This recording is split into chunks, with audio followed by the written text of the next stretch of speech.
Okay guys, हम question number 11 करते हैं। क्या दिया हुआ है क्वेश्चन नंबर 11? हमें एक वर्ड दिया हुआ है परमुटेशन, जिसे हमें नंबर ऑफ वर्ड फॉर्म करने हैं, वो पूछा हुआ है। और उसमें हमें कंडीशन दी हुई 3 अलग अलग तरह की 3 पार्ट में। हम पहला पार्ट देखते हैं। वर्ड क्या दिया हुआ परमुटेशन, तो इसमें देखते हैं कितने लेटर है टोटल। 1 2 3 4 5 6 7 8 1 2 3 4 5 6 7 8 9 10 11 12 कितना हो गया? 12 लेटर हो गए। ठीक है, अब इसमें रिपीटेशन कितना हो रहा है? क्या रिपीटेशन हो रहा है? कि हो रहा है। टी का रिपीटेशन हो रहा है। टी एन कितने टाइम आ रहा है? 2 टाइम आ रहा है। ऑल राइट, अब देखते हैं फर्स्ट कंडीशन क्या दी। Word start with P and S. P and end with S, यानी कि जो वर्ड हम फॉर्म कर रहे हैं वो स्टार्ट किससे हो रहा है? पी से हो रहा है, और एंड किससे हो रहा है? एस से हो रहा है। तो इसमें पहली कंडीशन है कि वर्ड जो फॉर्म करेंगे वो किससे स्टार्ट होगा? पी से, और एंड करेंगे वो किससे होगा? एस से। टोटल नंबर ऑफ ऑब्जेक्ट या अरेंजमेंट कितने हैं? 12 है, और वर्ड की लेटर कितने हैं? 12 है, तो 12 बॉक्स बनाए। इसमें फर्स्ट कंडीशन पी और एस, लास्ट क्या? एस। ये कंडीशन लगा दी। हमारे पास क्या बचे? नंबर ऑफ अरेंजमेंट कितने बचे? 10 बचे, और एन कितना बचा अपने पास? एन भी 10 बचा है। तो नंबर ऑफ लेटर कितने होते हैं टोटल?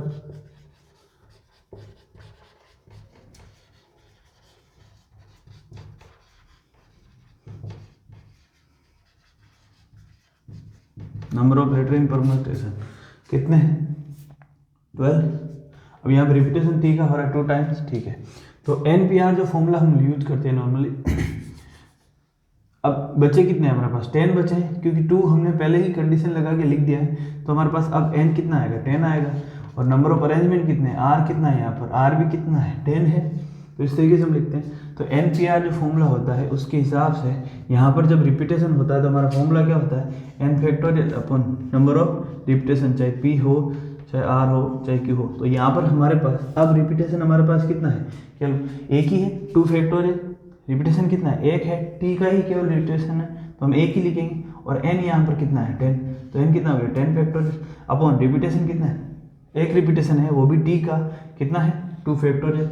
ये वाला फॉर्मूला लगेगा, इसको सोल्व कर लेते हैं। 10 फैक्टोरियल कितना होगा? 10 into 9 into 8 into 7 into 6 into 2 factorial. नीचे क्या आ जाएगा? 2 फैक्टोरियल। 2 फैक्टोरियल से 2 फैक्टोरियल कट जाएगा। इसको सोल्व कर लो, ये कितना आ जाएगा? 1814400। ये इसका आंसर हो जाएगा। ऑलराइट, पार्ट फर्स्ट का आंसर आ गया आपके पास। ये वाला फॉर्मूला लगेगा कि जब भी रिपीटेशन होता है तो ये वाला फॉर्मूला लगता है कि कितने टाइम रिपीटेशन हो रहा है। N factorial upon number of repetition, जैसे पी हो गया, आर हो गया, क्यू हो गया। तो यहाँ पर केवल एक रिपीटेशन है, तो यहाँ पर हम देखेंगे ये बाकी तो 1 है। तो इसमें क्या हो गया? 2 फैक्टोरियल लिख दिया, और ये आपका आंसर आ गया। ओके, अब हम क्वेश्चन नंबर 2 देखते हैं, जो कि क्या है? क्वेश्चन नंबर जो 10 हमने इससे जस्ट पहले वाला क्वेश्चन किया बिल्कुल डिटो है, थोड़ा सा चेंज है, उसी को हिसाब से करना है। देखते हैं, इसको रफ कर ले।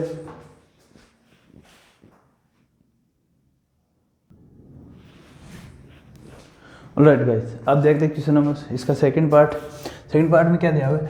Vowels are together. Vowels are together there, ये दिया हुआ है कि वोवेल्स जो है वो साथ में है, टुगेदर है। यानी कि वोवेल कितने यहाँ पर इस वर्ड में जो वोवेल आए ए ई आई ओ यू, 5 वोवेल आए। कितना है? 5 आए। तो वोवेल्स आर टुगेदर, यानी कि सारे वोवेल क्या है? एक साथ। तो हमें क्या करना है? सारे बॉक्स वोवेल को क्या करना है? एक साथ है। टोटल बॉक्स कितने? 12 है। तो उनमें से कोई भी 5 हम फिक्स कर देते हैं। फर्स्ट वाले ए ई आई ओ यू। ठीक है, तो कह रहा है वोवेल्स आर टुगेदर। तो ये इन 5 को एक साथ करके हमने इसको क्या कमांड एक बॉक्स मान लिया। अब पीछे हमारे पास कितने बचते हैं? 1 2 3 4 5 6 7 8 5 1 2 3 4 6 7 8 9 10 11 ये 12। ठीक है, तो पीछे कितने बचते हैं? 1 2 3 4 5 6 7 8 9 10 11 12। ठीक है, अब देखते हैं। अब इसने कहा है कि हमारे पास जो वोवेल बचते हैं, वोवेल कितने बचते हैं? कि वोवेल हमारे पास कितने हैं? 5 है। तो हमने 5 को क्या टुगेदर करना है, यानी एक साथ लाना। तो हमने फर्स्ट 5 में भर के उनको एक कंबाइंड एक बॉक्स मान लिया। तो पीछे अपने पास कितने बचते हैं? 1 2 3 4 5 6 7, और एक ये शामिल वाला कितने हो जाएगा? 8, जो हमने 10 क्वेश्चन में माना था। तो यहाँ पर हमारे पास नंबर ऑफ एन कितने होंगे? 8 बॉक्स। नंबर ऑफ एन कितना हो गया, आप देखो ना कि भाई ये तो फिक्स है, हमने इसको वोवेल्स है, अब ये ए ई आई यू ना रहकर ये क्या हो गया, वोवेल हो गए। तो नंबर ऑफ अरेंजमेंट में ये क्या हो गया, वोवेल हो गए। इनको वी से डिनोट कर सकते हैं या वोवेल मान सकते हैं कि ये एक ही वर्ड है, और इसको सबको हम अरेंज करेंगे तो अलग अलग है। तो हमारे पास यहाँ पर पीछे कितने वर्ड बच जाते हैं, अगर 12 में से 5 जाते हैं, पीछे कितने बचते हैं, 7। तो 7 ही वर्ड है और 7 ही बॉक्स है, तो अरेंज करने हैं, ठीक है। और इसमें रिपीटेशन क्या हो रहा है, टी का, बाकी टी का है जो रिपीटेशन हो रहा है इसमें 2 टाइम। तो हम देखते हैं हम इसमें क्या लगेगा।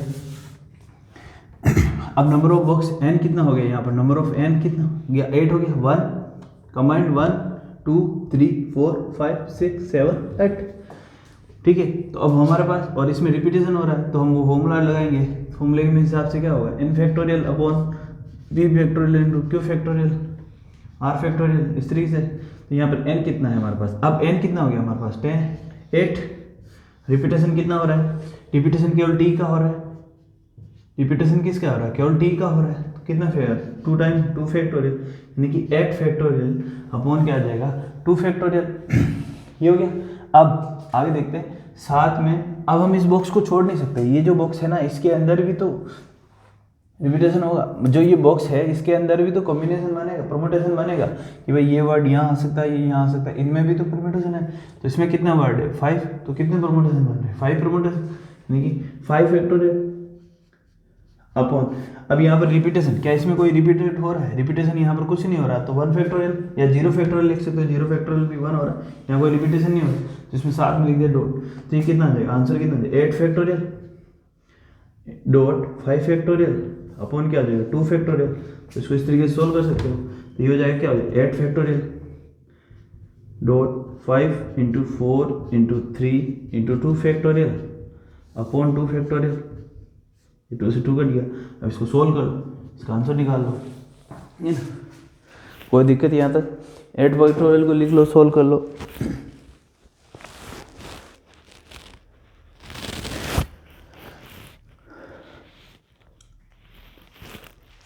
इसका आंसर कितना है, देखते हैं। ये बात आगे समझ में कि पहले इनको कंबाइन करके तो एक बॉक्स मान लिया, और फिर इस बॉक्स का जो है हमने लिया, क्योंकि परमोटेशन तो इस बॉक्स के अंदर भी तो हो रहा है, तो वो भी हमें साथ में लिखना, पर उसमें कोई रिपीटेशन नहीं हो रहा, तो सीधा सा है 0 फैक्टोरियल लिख सकते हो। इसको इस तरीके से भी लिख सकते हैं, ये जो फॉर्मूला है नॉर्मली ऐसे भी लिख सकते हैं इसको, NPR अपॉन नीचे जो आता है रिपीटेशन होता है उसको भी लिखते हैं कि भाई जितना भी रिपीटेशन होता है, जैसे P हो या Q हो उसको इस तरीके से भी लिखते हैं, ठीक है।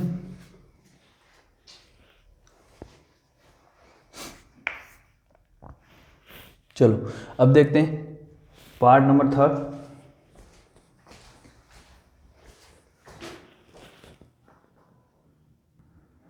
इसमें ये आंसर आपके 2050 नहीं आएगा, 10 आएगा, 2010। ऑलराइट, रब कर लेते हैं। ओके, अब हम देखते हैं पार्ट नंबर 3। थर्ड पार्ट में क्या दिया हुआ है कि नंबर ऑफ, हमें दिया है there are always 4 letter between P and S, 1 2 3 4 5 6 7 8 9 और 10 11 एंड 12, ये दिए हुए 12 बॉक्स है। 12 नंबर ऑफ लेटर कितने 12 है, और 12 तरीके से अरेंज कर सकते हैं। उसमें ये क्या कह रहा है कि there are always 4 letter between P and S, कि जब हम P यहाँ लिखते हैं, P से अगर हम लेटर की शुरुआत करते हैं तो वो कह रहा है 1 2 3 4 लेटर के गैप आएगा, बीच में 4 लेटर आएगा, उसके बाद ही S आएगा। सपोज करो कि ये जो P है इसके 4 लेटर के बाद ही S आएगा, समझ रहे हो। तो अब देखते हैं पीछे कितना बचता है।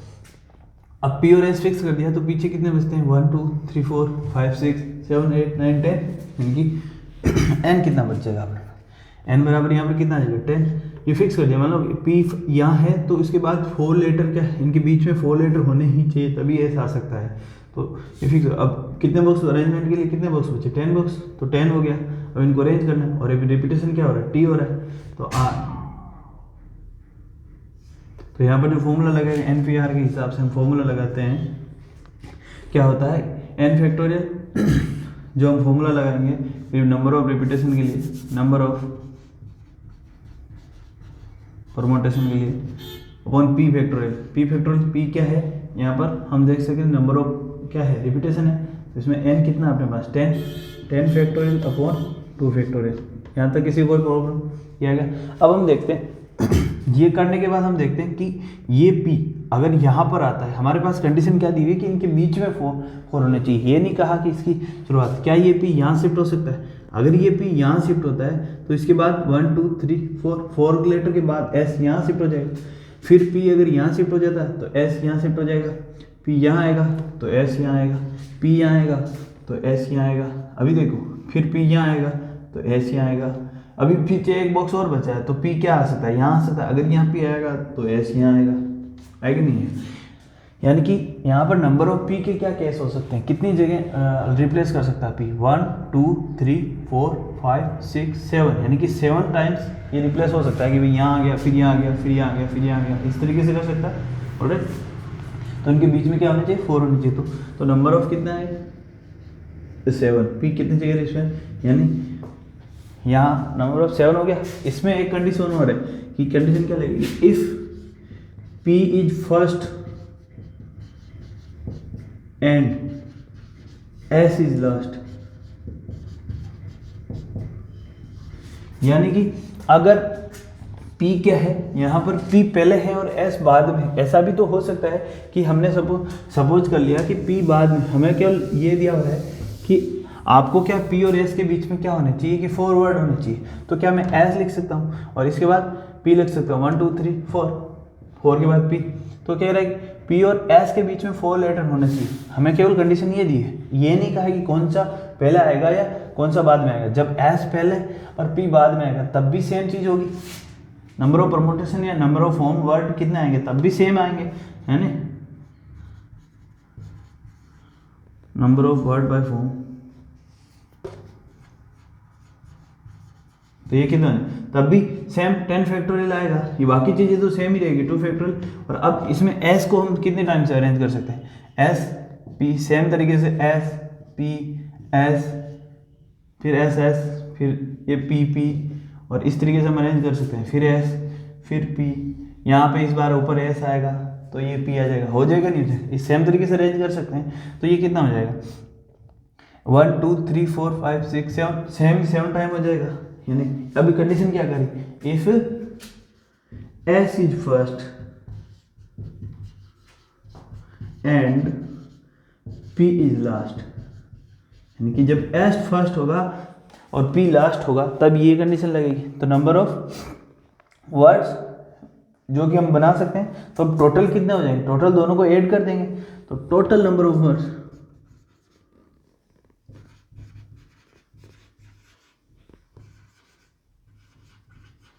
बराबर 10 factorial upon 2 factorial into 7 plus 10 factorial upon 2 factorial into 7।